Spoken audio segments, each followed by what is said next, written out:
मराठा साम्राज्याचा इतिहास सांगताना आपण नेहमी छत्रपती शिवाजी महाराजांचे नाव घेतो, कारण त्यांनी स्वराज्याची स्थापना केली.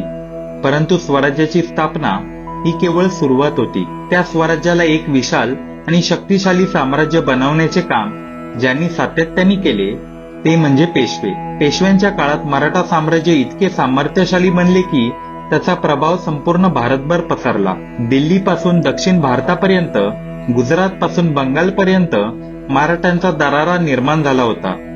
पेशवा हा शब्द फारसी भाषेतून आलेला आहे आणि त्याचा अर्थ पुढे चालणारा किंवा प्रमुख असा होतो. मराठा राज्यात पेशवा हा छत्रपतींनंतर सर्वात महत्वाचा अधिकारी होता. राज्याचे प्रशासन, आर्थिक व्यवहार, सैन्यांचे नियोजन, मोहिमा आखणे आणि राज्यातील महत्वाचे निर्णय घेणे ही सर्व जबाबदारी पेशव्यांच्या खांद्यावर असायची. छत्रपती हे राज्याचे सर्वोच्च प्रमुख असले तरी प्रत्यक्षात राज्य चालवण्याचे काम पेशवे करत असत. त्यामुळे पेशवे हे मराठा साम्राज्याचे मुख्य आधारस्तंभ बनले. पेशवे पदाची सुरुवात छत्रपती शिवाजी महाराजांच्या काळात झाली.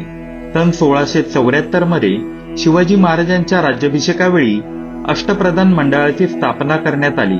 या अष्टप्रधान मंडळात 8 मंत्री होते आणि त्यामध्ये पेशवा हा सर्वात महत्वाचा मंत्री होता.